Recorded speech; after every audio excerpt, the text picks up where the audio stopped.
So we have today Nicolas Rabrenović, who is co-founder and CTO at Edda, and he will be interviewed by Ljuba on the subject how to build a company from scratch. So you will have also a Q&A at the end, so feel free to ask any questions. Good luck. Hello, Nicolas. Hello, everybody. Thank you for being here today with us. Hello. Bonjour. Bonjour. Are we making the interview in French? Well, it's amazing to see you, and thank you for coming. I would firstly like to ask you to tell us your story, because I really personally believe that you have an amazing story. You have an amazing career. You wore many hats. So please tell us how you started and how it's going now. Thank you for giving me, first of all, the opportunity to speak here today. It's difficult to where to start exactly. So maybe you can hear from my accent. I'm going from France. I was born in Paris, but from my last name that I have Serbian origins and I have Serbian nationality. I started working in IT and things like that when I was just a teenager. I started to hack things, to build websites, and that's when I figured out that I have a very keen interest into that topic. And I figured out when I was 18 years old that, well, if you want to really have an impact, if you really want to change the world, if you really want to pursue your dreams, you have to create kind of a company if you want to have this real impact. So I don't want to say that being an employee is bad, don't get me wrong, but I just want to say that by creating companies, you are going to have the opportunity to really make your future and shape the future. So I started at 18 years old and I created a digital agency in Paris. It went from 3 employees to 20 employees in just 18 months. And from this point, I just continue to create companies over companies.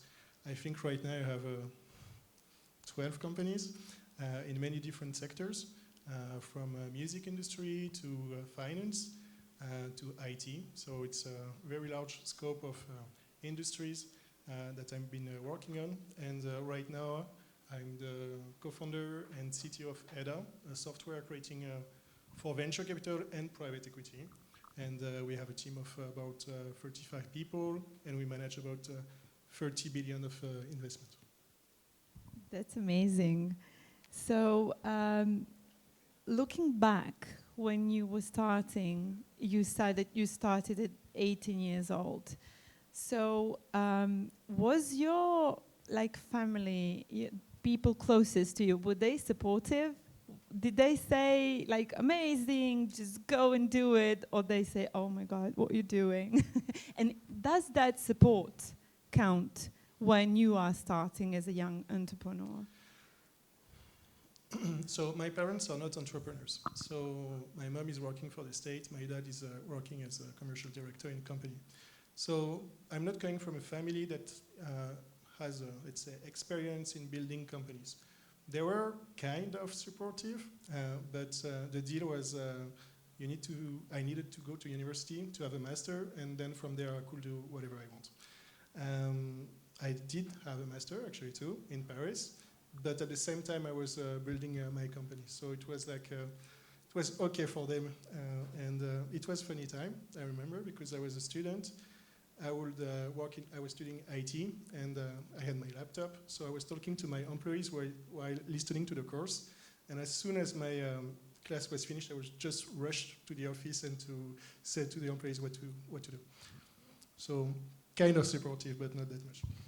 Okay, and you said that your team grew very fast. So how is it managing a really small team and then building and growing? So how is that? Is that difficult? How about the team culture? How is that important? I mean, how did you do it, basically?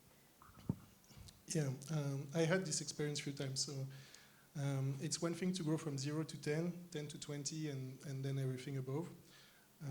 I think the first very basic advice I could give is that you should treat your employees like how you like to be treated. I don't know, it's just basic karma maybe, but if you consider, if you put yourself in their shoes, you know, everything should be okay. Maybe a counterintuitive advice is that I see many first-time entrepreneurs, they try to create a company and to be irreplaceable. They try to be everywhere. And I think that's a mistake. I think when you try to create a company, you should be more like a kind of an architect or like a Swiss clock maker somehow, and you should be able to create a system that is working without you. I'm not saying that the job of a founder or CEO is to be useless, but at least the job of a CEO or of a founder should be to create a company that can run, be sustainable, and continue to grow without you. And just to add a point, so your role as a CTO, how is it different than like being a co-founder? Is it the same? Is it completely different? You know, how do you manage so many roles? Yeah, it's definitely different. But I'm CTO and co-founder, so that's a bit in between. I would say that working, I guess that in the audience, most of the people, they have a startup or they're working in IT. So, and it really depends if you're working in B2C or B2B world. For my current company, Edda, we create software for venture capital and Fortune 500 companies. And the security aspect is just very, very important. We manage data for 150 investment funds, from universities to very large companies such as General Motors, Anchor, Société Générale, BNP Paribas. So very, very big banks, very big institutions. And in that role, I have to always think about the security. So that's one thing.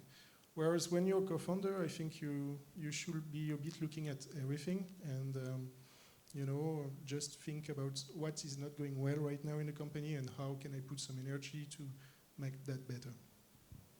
Okay. And you mentioned some really big names like Société Générale, BNP Paribas. How do you get those huge clients? I mean, how do you find them? How do you nurture them? And would you like give an advice to a young entrepreneur, like chase the big names, or you know, just start with small and then build up? What would you do? First of all, I want to say that sometimes from Serbia we think that signing customer in the US, signing customer in Saudi Arabia or in China or Japan is hard. But you know, I'm traveling between Paris and Belgrade every month, and they don't really care if my meeting is from my bedroom in Belgrade or my office in Paris.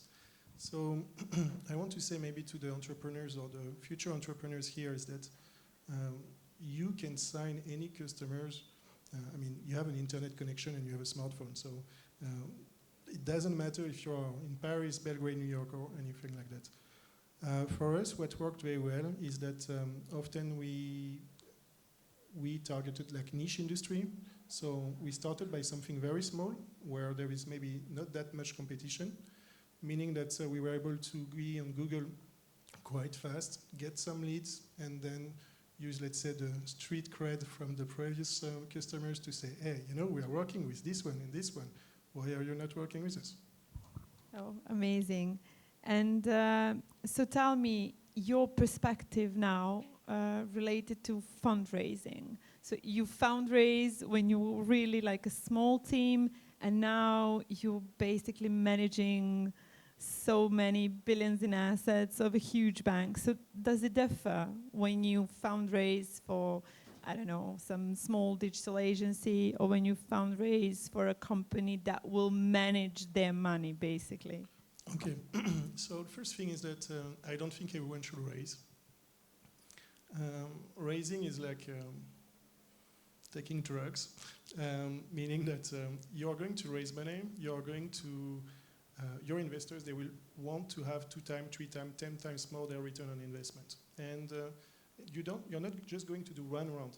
It's expected from you to do 1, 2, 3, 4, so seed, series A, B, C, D, which is fine if you're in a company that is expected to have like huge growth. But there is also another path, you know, and this path is called bootstrapping, especially if you are in a service-based company or subscription-based startup. It might not be required to fundraise. Now we have many different alternatives. I'm thinking, for example, about Pipe. You know, it's a startup that allows you to get a fast loan just on your future monthly recurring revenue or AR. So sometimes the best way is just to raise maybe from friends, friend and family, and maybe some business angels, and then to grow from there. Now, if you're in the situation that you really want to conquer the world and to create like $1 billion company, that's different. And yes, you will need to raise money. You will need to raise a lot of money. I think in Serbia, things are getting much, much better. A few years ago, like 5 years ago, it was very difficult to raise just like 100K to 200K. And the millions were very far from the scope of possibilities. Now, you know, from innovation funds, all of the different programs, so I'm thinking about Smart Starts, Raising Starts, Catapult, and also the business angel groups such as the SI Business Angel Group, Serbian Entrepreneurs Business Angel Group. You can go from 0 to 1 million in fundraising just with the local ecosystems, which is amazing because never happened before in Serbia. And then when you want more serious money, then, well, maybe you should go to Paris, London, New York, and if you go to Paris, please give me a call. Okay, so now when you mentioned Serbian ecosystem, so what are, let's say, how do you see the charms and the challenges, let's say, of the Serbian startup ecosystem, which is rather like a young ecosystem compared to like French scene? What would you say is like similar? What is different? How do you see those differences? Well, the scale, I would say. I think in France we have 30 unicorns. In Serbia we still don't have one. In Serbia we have about, depending how you count, let's say, let's be generous, very generous, 500 startups. I think it's more like 400. In France we have like 26, 28,000. So the scope is completely different. The money in the ecosystem is much more important in France as well. But in France, we had also a lot of successful stories before. So I don't know if you ever heard about the PayPal mafia effect, but the whole story is that when the guys like Peter Thiel, Elon Musk, and others, they sold and they exited Twitter, then all of the team that were working in this company, they started to create a lot of companies.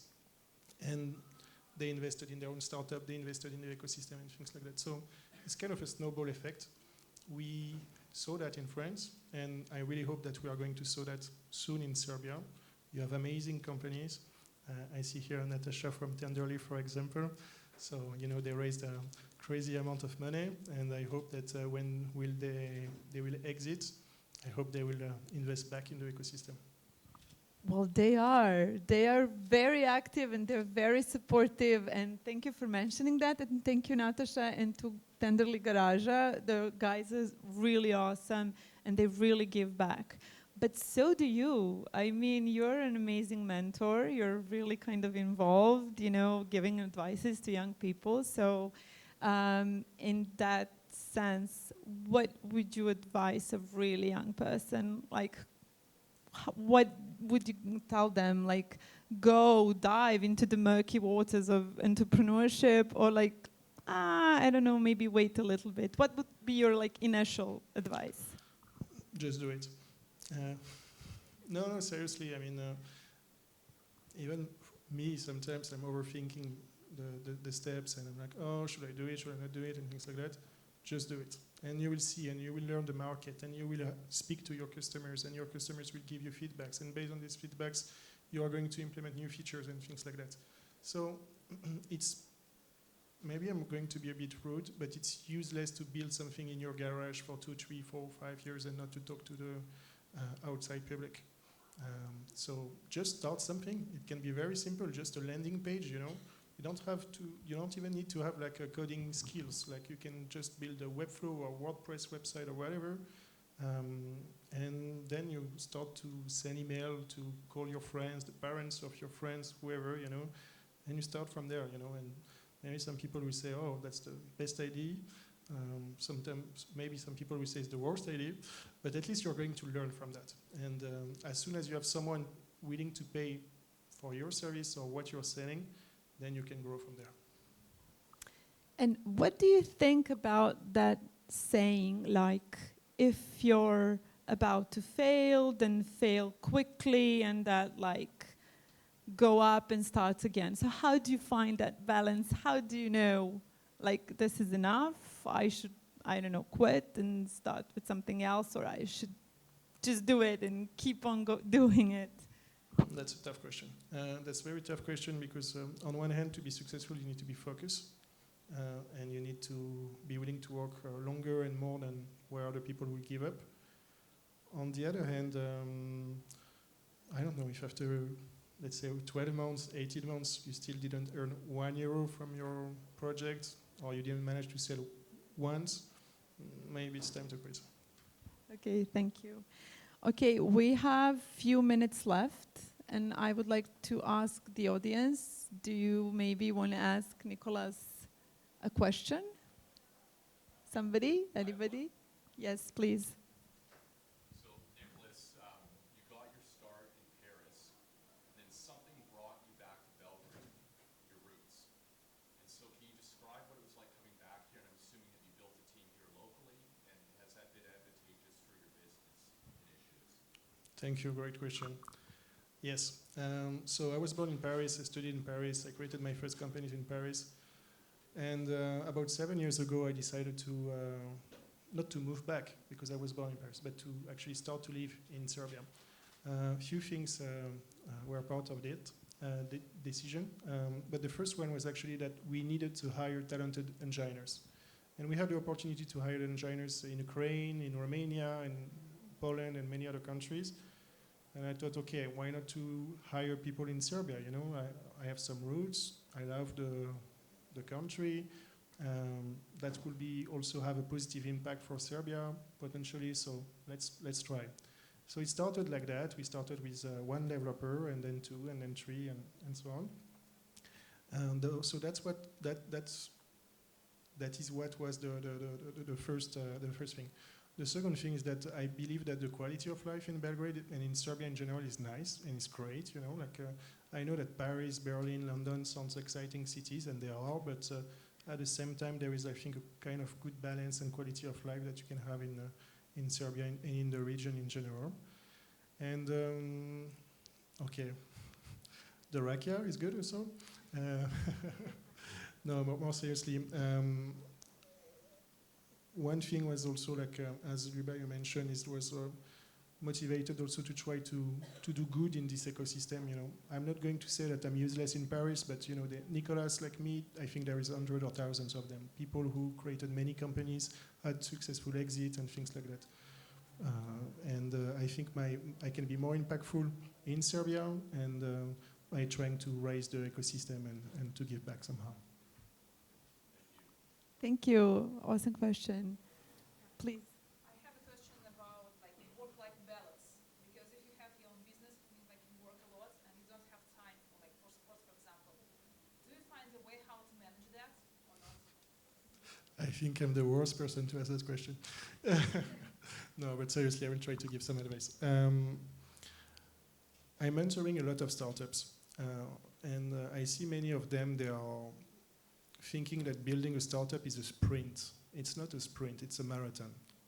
You're not going to build a startup for 6 months. It's going to take 5 years, even maybe 10, or even more potentially. So you need to find like a way to have time for yourself. One of the first advice that I give to the startups I'm mentoring is that don't work on the Sunday, or at least 1 day a week, don't work. Do whatever you want, you know, go to do some sport, go to walk in the forest, anything, but just don't work, because you need to recharge your battery. Otherwise, you know, sure, you can stay 15 hours in front of your laptop, but your brain is just going to be less operative. That's one advice, and the second part of the advice is that, you know, you should enjoy the journey, you know, like sure, it's great to have an exit and all that kind of stuff, but it's important as well to enjoy in the daily life when you're working. Nicolas, merci beaucoup. Thank you so much. Thank you. It was an awesome having you here, and I hope to see you next year as well. Of course. Thank you.